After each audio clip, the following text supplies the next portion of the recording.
It's the Smart Driving Cars podcast. We are back again, and we do appreciate you taking the time with us. I'm Fred Fishkin, along with the Faculty Chair of Autonomous Vehicle Engineering at Princeton University, Alan Kornhauser. Hi, Alan. Hey, good. I guess it's afternoon now. Afternoon Right. just turned. It's thawing out, digging out, doing whatever we need to do here, right? Hey, it finally snowed. First time in what 2 years or whatever. Never mind. Well, it looks nice It looks nice. until it gets dirty. So, from the latest Smart Driving Cars newsletter, on top, you have a headline from the San Jose Spotlight. Sunnyvale considers rideshare service for commuting students. Yeah, I mean, one of the things that we discovered when we went to the community in Trenton to see, what are the mobility needs.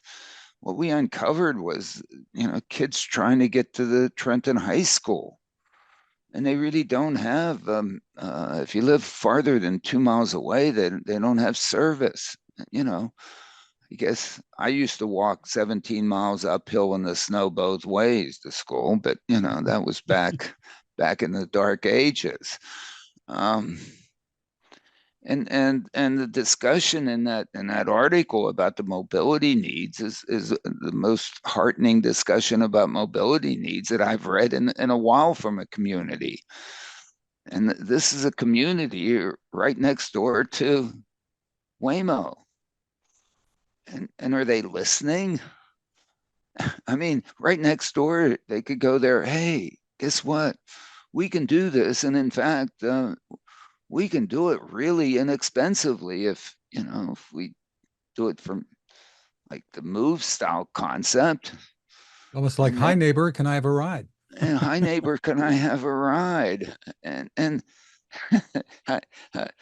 as an aside, I should point out that I took Elizabeth and home to the train this morning at Princeton Junction, and there was a guy standing there. Looked like he was probably needed a ride to Princeton. So Elizabeth asked him if he wanted a ride. I could take him to Princeton, back to Princeton with me, and drop him off. And he did accept, and uh, you know, um, most interesting fellow I've met in a long time.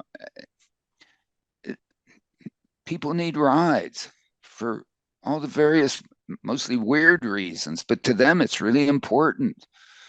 And they have the availability of a ride, an easy ride. I mean, it's amazing we don't just do that. It's amazing that somehow some people got uptight about hitchhiking and somehow, whatever, and wouldn't dare. But okay, fine. So let's have a really responsible operator such as a Waymo go out there and basically be available for rides, as they like to say, from kiosk to kiosk. Just show up and get in. We'll take you. We may not take you exactly to where you want to go. We'll take you close enough. And if we do that and we let a couple other people do that, and share some rides, turns out we can do that really inexpensively. And in fact, provide better service in the off peak than we do in the peaks. Why? Because we've done our fleet sizing so that we can handle the peak. And guess what that fleet's doing in the off peaks?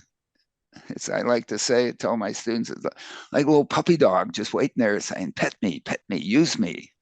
Okay. Why isn't that obvious to these guys and gals? Oh, I have to go out there and compete with Uber and Lyft and take the take me to the airport. I don't know. Never mind. So I think It this is shows here, outstanding. even in that area of the country, as you pointed out, in the backyard of so much technology, including Waymo and Google, that people need rides. Yeah, and that's what this article points out, that actually the city council in there recognizes it. They recognize it. It's right next door, folks. Open your eyes. I don't know. From the New York Times Magazine, there's a piece that you highlight called "Why Are American Drivers So Deadly?" Read that one. It's brutal. It's brutal because, my goodness, as we've been saying here for so long, people say, oh, 90% of crashes, deaths, whatever measure you're talking about, is it has human error or human accident involved. Not human error accident, it's human misbehavior. And that article points it out and points it out and points it out. Human misbehavior. I think that we need to be able to start dealing with human misbehavior. And if someone is really interested in dealing with safety, which we are all interested in addressing safety, there are two elements of safety. Be most safe is to not have crashes. Okay, let's not have crashes. And the other, of course, is if you have a crash, let's mitigate that crash so that there isn't as much blood, sweat, and tears associated with it. And of course, that's what folks have been doing for some time. And I had the great pleasure of sitting in on a safety day yesterday in Washington. Really impressed with the extent to which at least one manufacturer is dealing with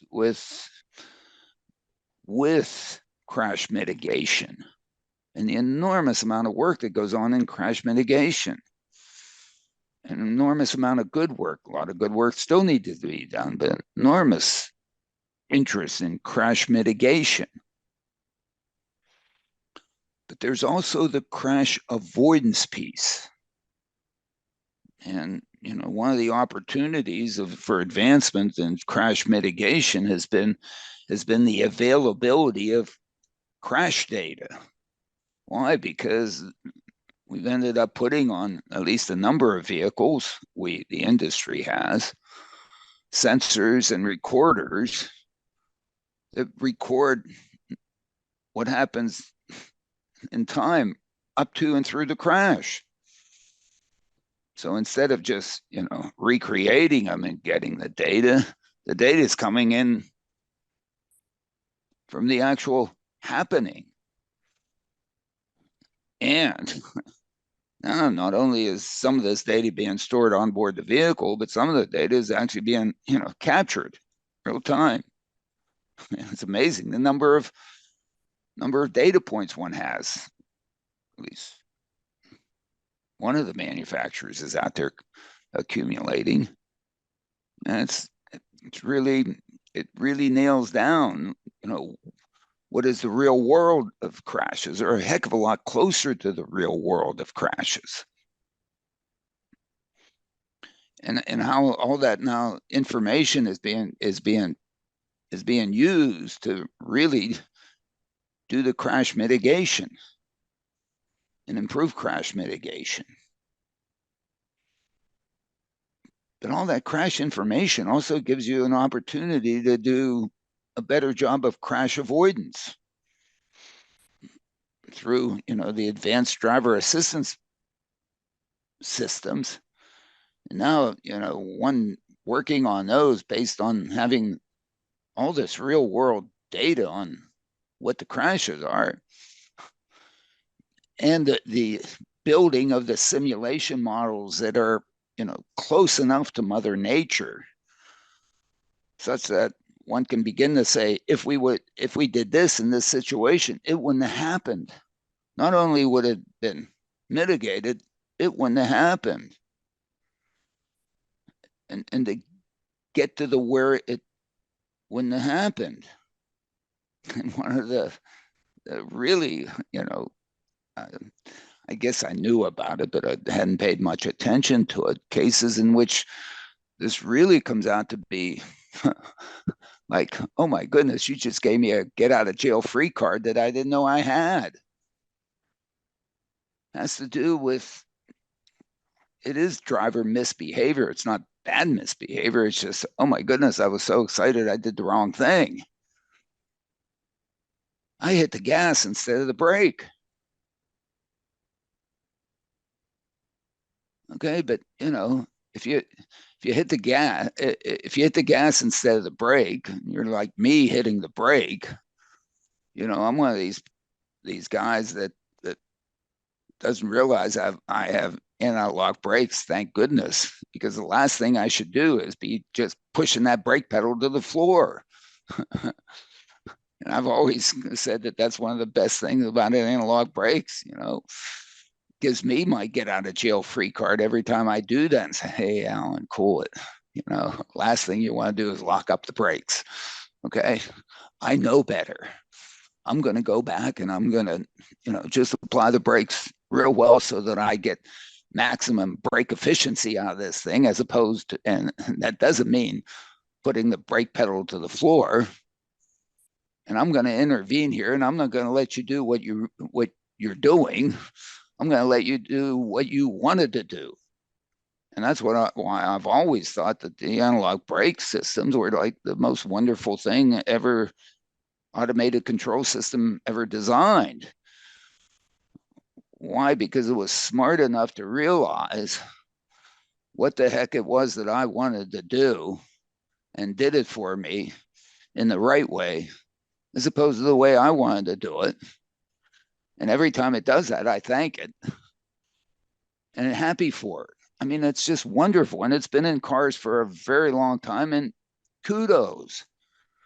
Most automated control systems sort of do what the person who wants the automated control to do. None of these things are autonomous.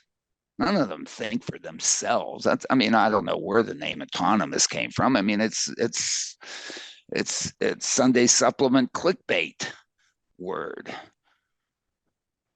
But it's essentially all control systems. I want the temperature to go up. Oh my goodness, the thermometer says that it's cold in here, the temperature goes up. That's what I want it to do. But the beauty of analog brakes is that they do the opposite a lot of time. Really, the opposite. They're in there to do the opposite of what I want to do. I want to push that brake as hard as I can, and it says, "Cool, Alan. I know how to do this better than you. I know that the coefficient of sliding friction is worse than the coefficient of static friction. And the coefficient of friction is really important. And it gives me a whole lecture. I feel like I'm taking notes. That's what it does.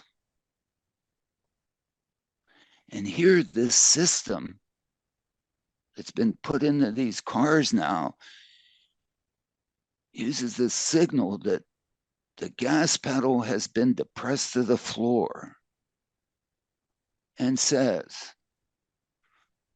is it really some 16-year-old drag racing along, some boulevard in California? Or did they mean to hit the brake?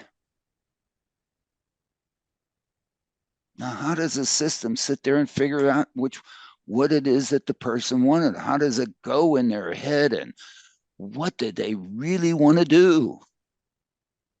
When I hit that brake really hard, it knows, because I hit the brake really hard, that I really wanted to stop, I guess. Otherwise, and that's a pretty darn good assumption. It's true, probability 0.9999, who knows what, but, certainly sufficient enough to put it into and to survive all the court cases and so on that those things have survived over time. But now I hit the gas. But guess what? This vehicle has a front-facing camera that's analyzing the road ahead and knows whether or not that road ahead is clear to have enormous acceleration put onto this vehicle and do it, baby. We're drag racing. Or, oh my goodness, that person saw something out there that that person didn't want to hit.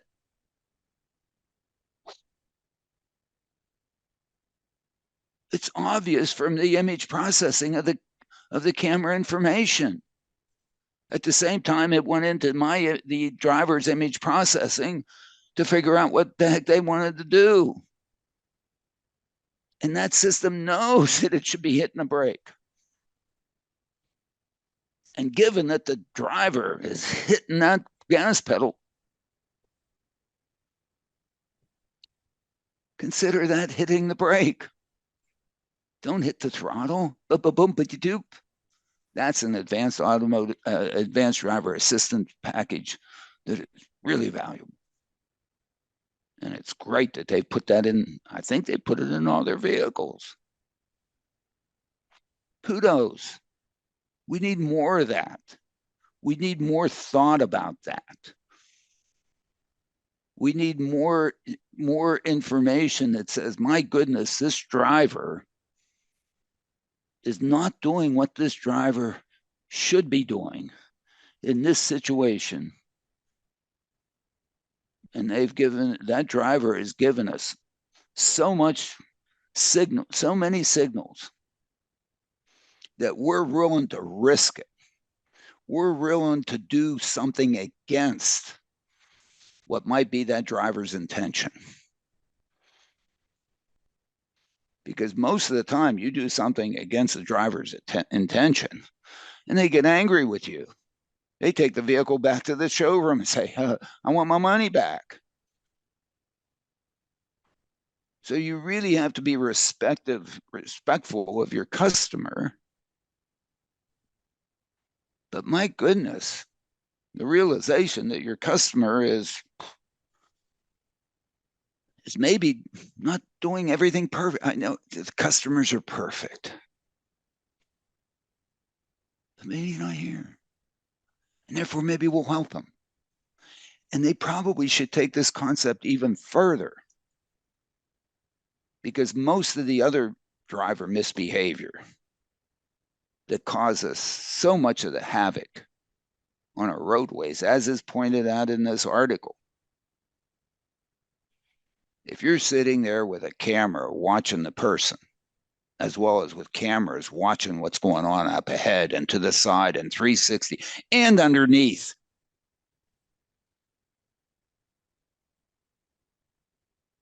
then maybe, you can have the guts as an OEM to say, my goodness, I'm going to put features in here that, the driver might not, don't like to be overruled. But when we overrule them, it's like giving them a get out of jail free card. Now, that's a valuable automated advanced driver assistance system.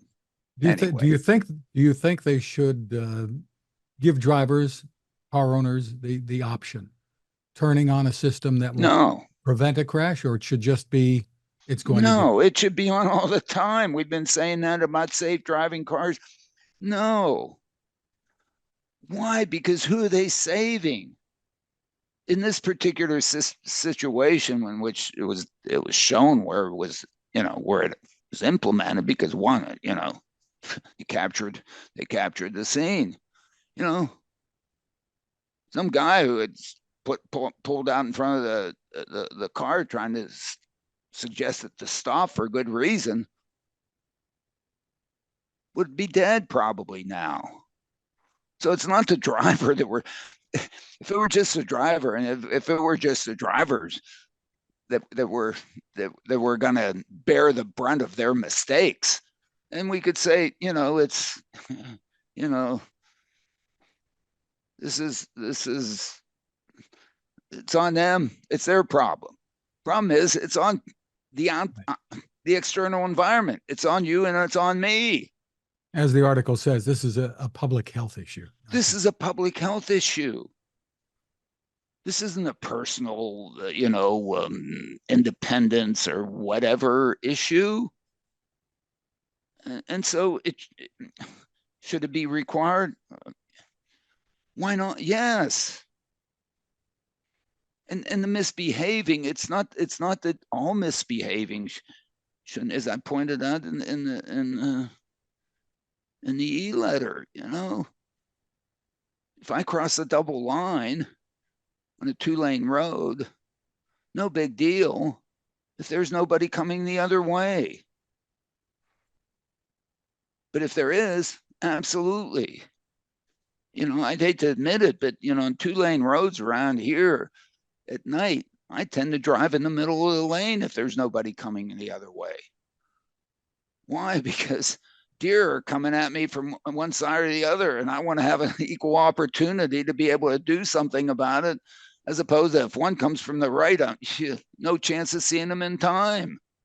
Right. I mean, I don't know if that's a legitimate argument, but if there's nobody coming the other way, no big deal. In fact, I'm improve the utilization of the road surface as opposed to grooving it. I mean, whatever values you want to put on it. And so don't sit there and beep at me because I've crossed two double lines. I've looked down the road, there's nobody coming. This thing has a camera in the front. It knows nobody's coming. Therefore, since it knows it, why should it get all upset? But if there is, boom, bring me over. And these things I think they're good enough to do that. Not to oversimplify, but that has to be the objective. Right. It's okay to run a stop sign if there's nobody coming. In fact, why is the stop sign? The stop sign's there for you to turn your head one way and turn your head, time to turn your head the other way to see if there's nobody coming. If there is some kind of who knows what connected vehicle to vehicle, who knows what system out there that says there's nobody coming, and that's done in a nanosecond, then why waste the energy of coming to a complete stop than having to accelerate again from a complete stop? Oh, I mean, now people are going to go nuts on me. I don't know. I'm sorry. From Fortune magazine, Alan, America's 4 largest car makers all pass on the Super Bowl for the first time in 23 years, and the race to catch Elon Musk could be to blame. That's the headline. What's a Super Bowl without car commercials? Well, I guess they'll have other car commercials and whatever, and whatever, and I mean, yeah, I mean, and some of those other right. guys, Kia and VW are advertising. Yeah, right? I'm sure they are, whatever, and but there's a heck of a competition going on here, and some of the folks better do some homework as opposed to trying to sell and promote and smoke and mirror it. From Axios, driverless 18-wheelers coming to Dallas. And they're not alone. I just don't understand why someone who is working on driverless trucks, 18-wheelers, wants Axios or anybody else to write an article like that, let alone show a picture of one's truck with the word driverless on the side of it. I mean, it's one thing to promote driverless mobility in a city like San Francisco to the public at large, when the public at large is your customer. Those that are developing driverless truck technology, their customers, I point out in the e-letter, top 100 motor carriers, top 10 motor carriers. the CEOs of those top 10 motor carriers. And what are those folks interested in? Being more competitive and better able and more profitable at doing the job that they're doing. Whatever it takes.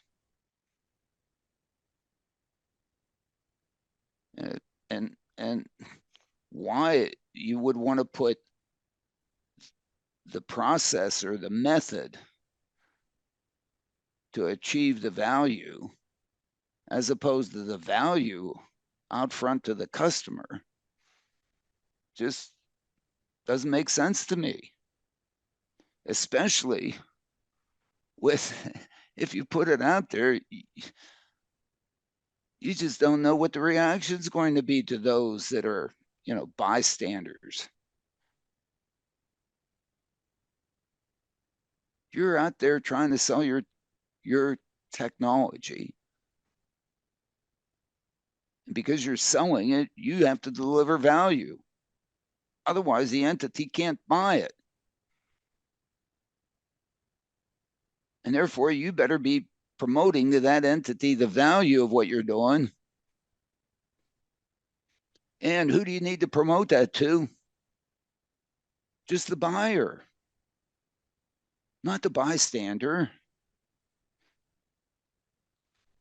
Because you don't know. I mean, look at what they did in San Francisco. The bystanders put cones on top of the cars to keep them from doing what they wanted to do. I don't get it. You shouldn't be a Sunday supplement thing. You shouldn't be. You have to let maybe more people know than just the CEOs. You need to let the first responders know. You need to let the public safety people and the police know. But the general public, they don't need to know. I don't get it. And it could become a safety issue, obviously, if people start misbehaving. Well, the problem is, yeah, the, you don't, absolutely, you don't know what they're, whatever. And why do you want to stand out?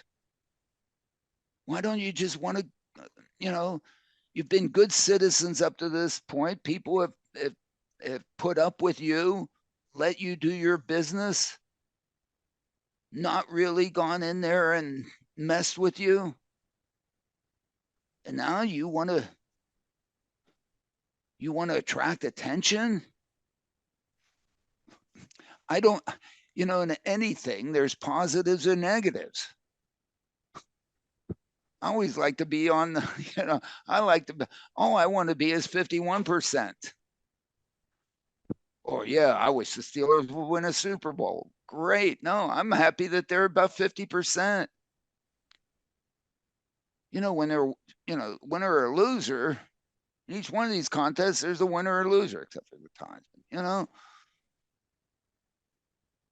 Why do you want to be, everybody wants to be number one? Get it. I mean, I don't get it. These are supposed to be businesses.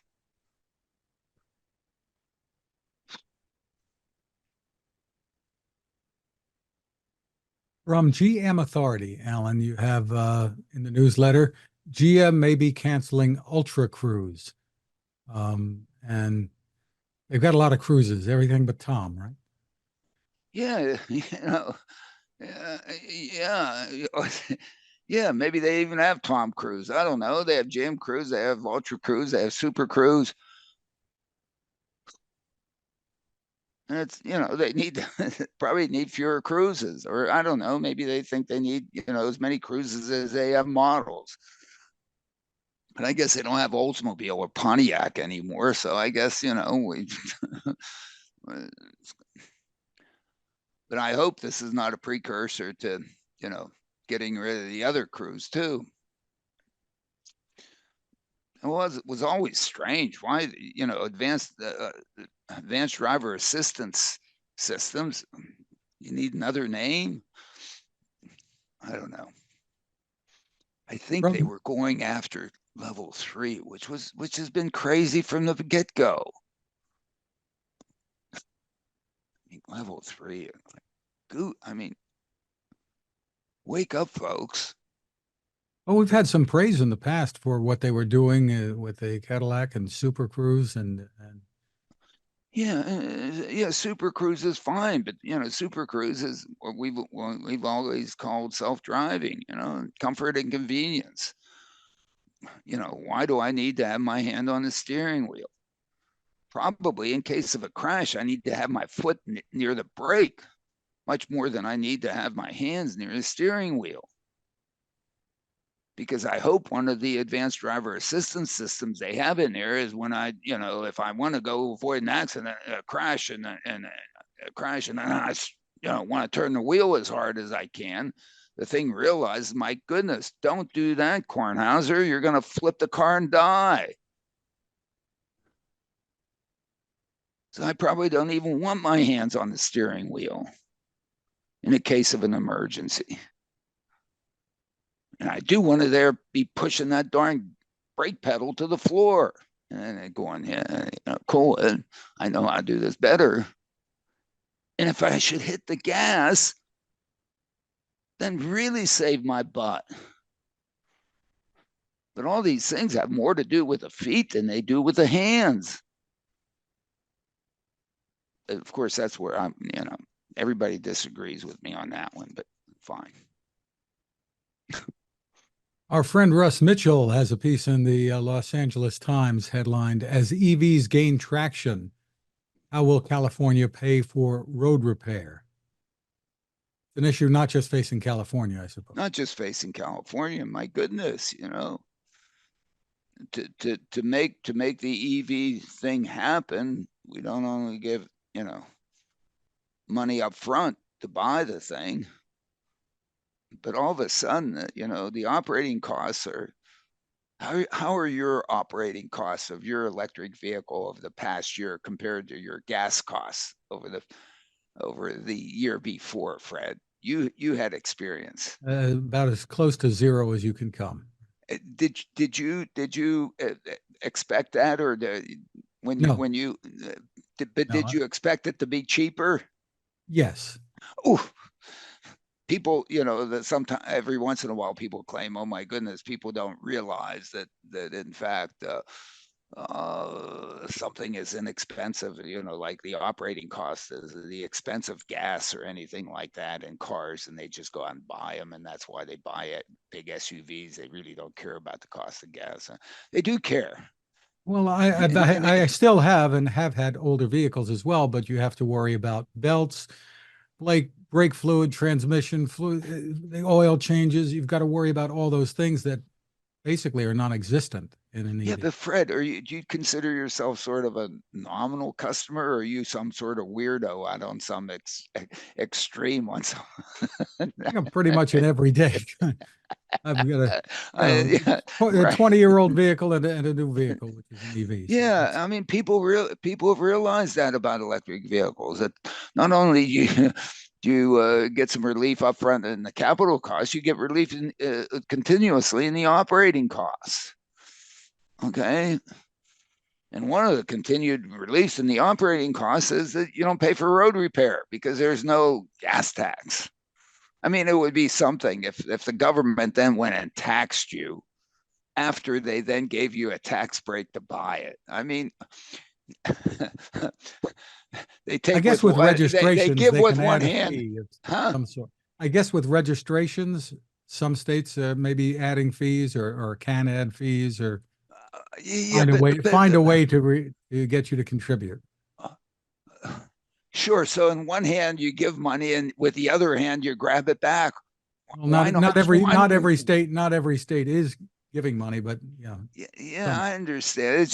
It just amazes me how government wants to be right. both grabbing and giving. Okay, when they one could have negated the other, and they should have, instead of giving you so much, they should have given you less, or instead of taxing you so much, they should tax you less.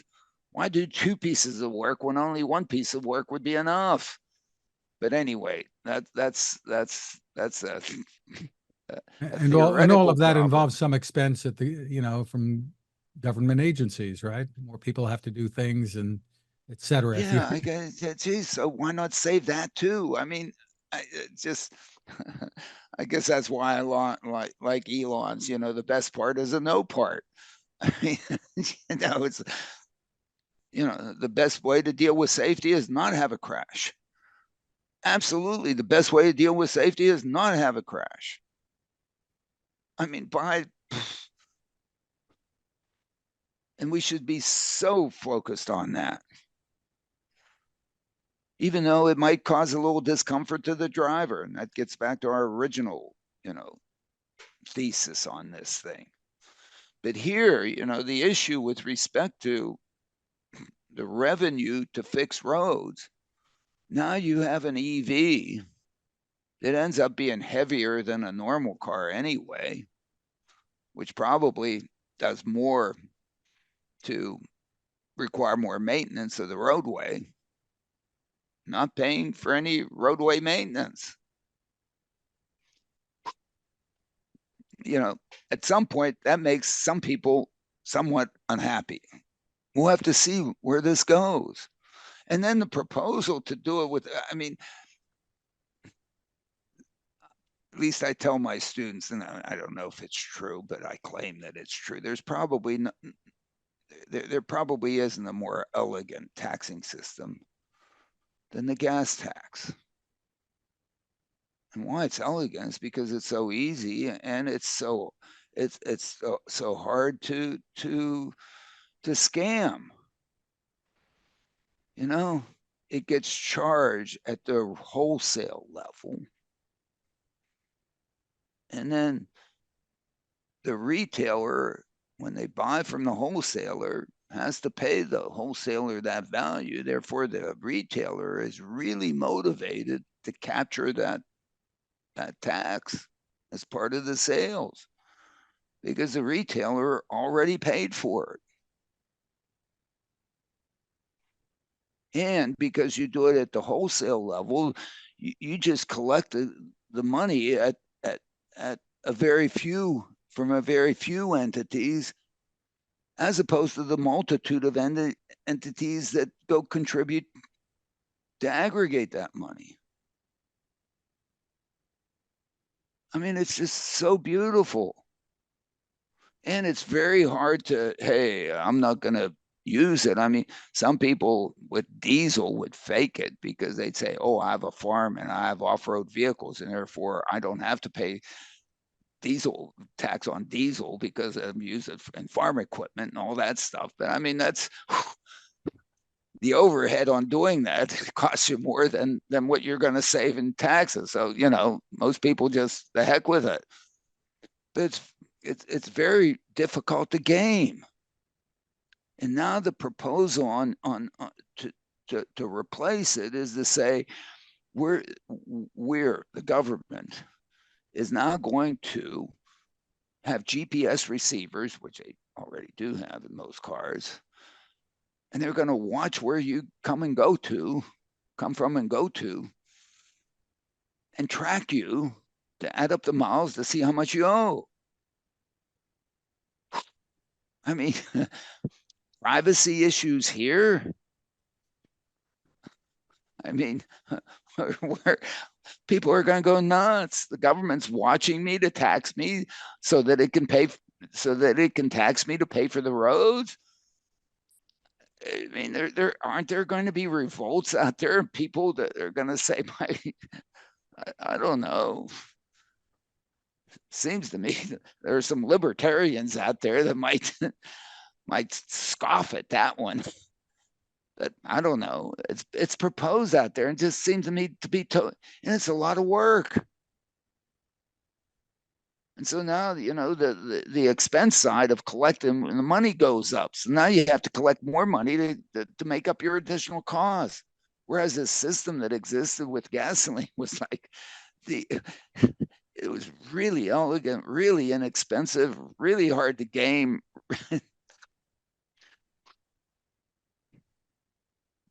Never mind.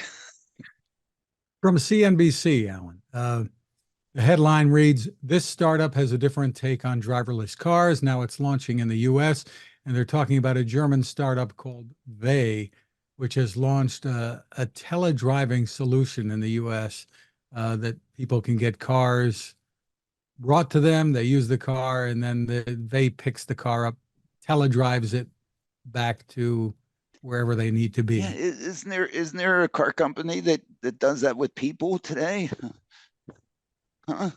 You know, which is the car rental company that does Enterprise? Doesn't Enterprise? Isn't that We'll what pick you up. Enterprise? Yes. Will pick you up, okay? Or you know, we'll take the car to the same difference, I guess. You know, we'll pick you up. And then we visit somebody who was doing that in Las Vegas last year, not this year, 2023 CES, Fred. You know, so it's not new, and it's interesting.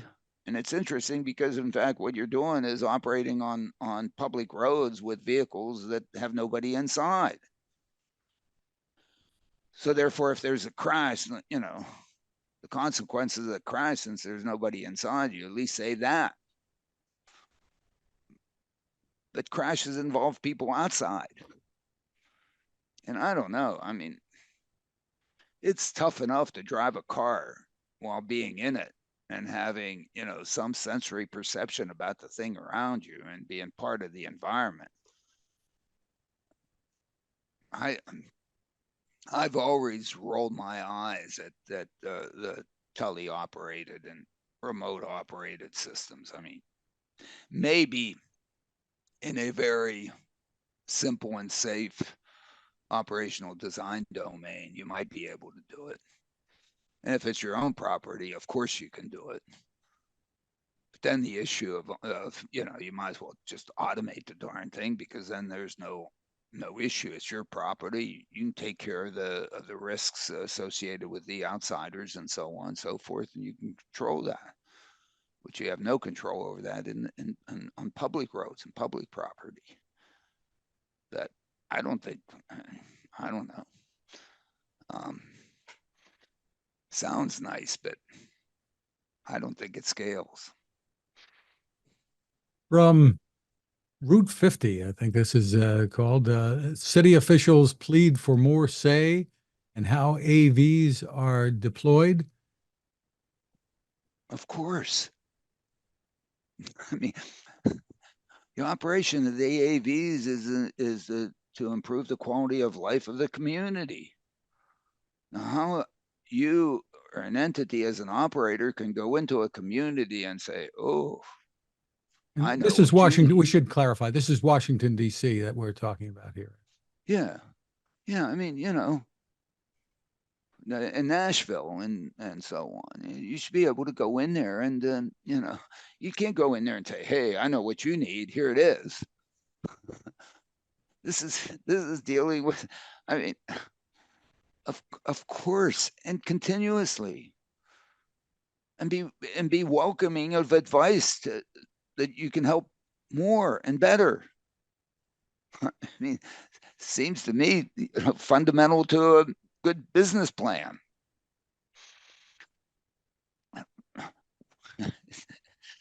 Yes. Absolutely. So The Verge has a piece. Alphabet's Wing unveils larger drones for heavier packages. I don't know much about Wing. I guess it's been out there, but I Well, haven't. yeah, no, they're out there. They've been doing some things. They've been doing some deliveries. There's some folks that are doing some drone deliveries, and there are tests out there. And um, The first, I guess that they had out could handle payloads of up to 2.5 pounds. The new drone can handle up to 5 pounds without sacrificing range. Um, and the range is about 12 miles round trip, I think, is what they're talking. the beauty of having packages delivered to my house or to the mail service is that a tour ends up delivering the goods, which means that whatever is doing it is not just going deliver and back. It's doing delivery, delivery, delivery. The reason why refuse pickup works is not they're coming out and getting my refuse and bringing it back. They're picking up.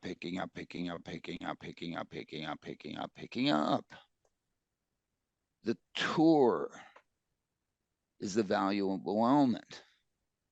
Sure, the vehicle is 50% empty. During the tour, it starts out empty on a refuse tour, ends up full.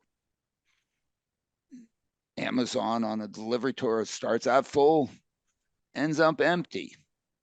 But it's, it is 50%. And yes, you are 50% full if you go full and back.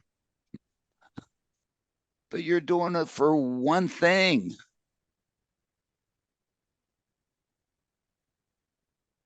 And therefore, the number of those one things that you're going to need out and back, out and back, out and back, out and back, out and back, out and back, out and back is the capital requirements are compared to this. Those are the fundamentals. You don't need advanced mathematics, optimization, deep learning, or whatever.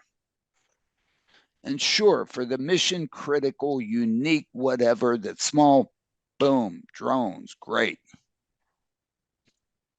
Something that has capacity. I mean, these things are going to be, I can't wait to see them coming out of Robbinsville. As opposed to, put the sound effects on it. I mean, to me, it's, you don't want to make this. There's plenty of opportunity to deal with the details, but the fundamentals have to be right. And so, yes, for, mission critical stuff, sure. But how much of Amazon's business is mission critical? And within the range, I mean, 12 miles. Whatever the 12 range. miles is not very far. But there and 12 back. Well, in Jersey, 12 miles can probably do it. I don't know how far we are from Robbinsville here. We're probably farther than. They're building these warehouses everywhere. There's distribution centers. 12 miles will be just fine. I don't. The range may not be the critical issue. Critical issue is that the mission critical stuff, yes. And for the mission critical stuff, then people will probably be willing to pay the cost. And of course, the drone thing is probably a really good thing for mission critical stuff.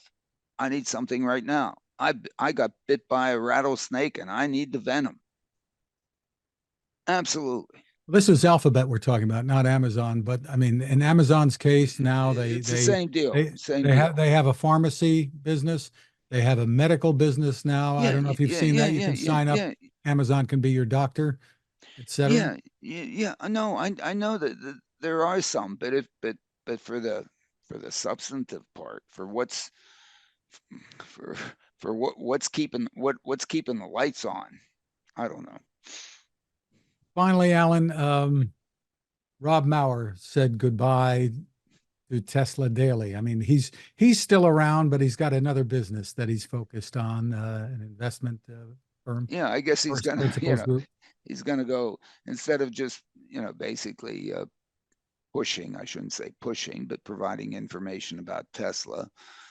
He's gonna do that in a broader realm and more of an investment initiative, and he's a very good analyst. He's a very good researcher. I thought that his Tesla dailies, I've been referring to him for some time, and wish him the best. Wish him the best.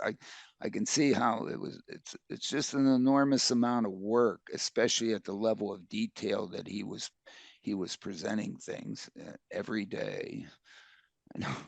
I know what it takes me to put together this thing once a week, and and I'm out there, winging it most of the time. He's out there doing it seriously. I'm just trying to put out there, get people to not that they're not thinking properly, but to question and to really to think maybe a little bit different way. And that's why I enjoy doing this. And certainly I don't claim that I'm right, and I buy high, sell low. So people should be careful in terms of how they take what I suggest. But let's hope Rob doesn't do that. So I'm sure Rob advice. won't do that, and we wish him the best. We wish him the best, and he'll be missed, and on a daily basis. I think he assembled and he motivated the capture of really good tactical and strategic information on Tesla for, I guess, now 6 years. We want to remind everybody that the book, The Real Case for Driverless Mobility, which you co-authored with Michael Senna, is coming very soon. Stay tuned. We'll have much more on that. Yep, and we're having Fred do the audio version, so let's wait for that. I can't wait to hear it. Exciting. You can find us at smartdrivingcar.com, also wherever you turn to for podcasts, Spotify, TuneIn, Apple, Google, Amazon. Get your smart speaker to play us too. You can find my tech reports at techstination.com. I'm Fred Fishkin along with Alan Kornhauser. Thank you for listening or watching. Please continue to stay safe. Have a great day and a great weekend. Thank you.